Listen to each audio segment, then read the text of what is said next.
When you spend 2 decades wearing a motorcycle club patch, serving in leadership, and half a century raised in the life, among some of the largest organizations on record, there are several life lessons to be learned. This is one of those lessons.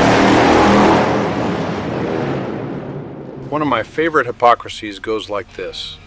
If you break the law to enforce the law, you are a criminal.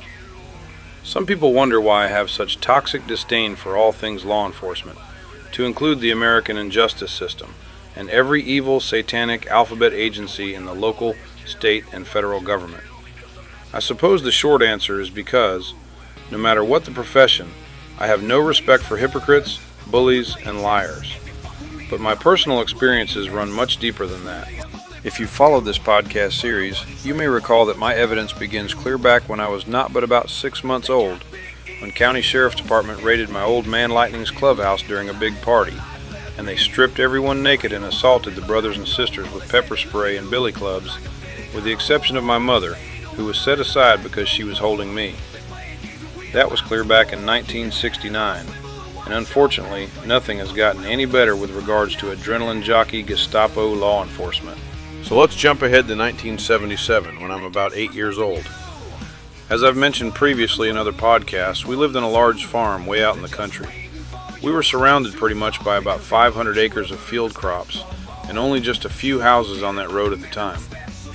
We had a lot of farm animals, including several dogs. And back in them days, a dog could take off for 2 or 3 days, come back with a rabbit in his mouth, and you wouldn't think anything of it. Well, my brother had gotten a little wire-haired terrier for his birthday a couple years prior, and that little runt would take off too. Well, one evening we heard a shotgun blast from the house down the road a bit, and about 3 minutes later, here come that wire-haired terrier limping up the driveway all bloody. Turns out that prick state police officer who lived down the road a ways decided that little dog bothered him, so he tried to assassinate it because he was a piece of shit.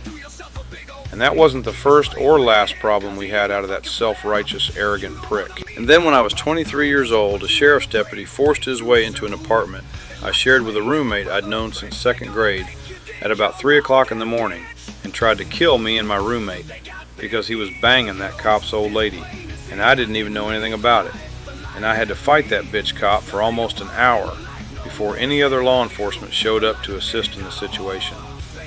And that was all before I even put a patch on my back. We sued the county and the sheriff's department, but they had a visiting judge sit in and thoroughly investigate themselves and found themselves not guilty of any wrongdoing, even though he was on duty at the time of the incident. So add to that the multitude of times we would get hassled by law enforcement when we were out riding in a pack in the club.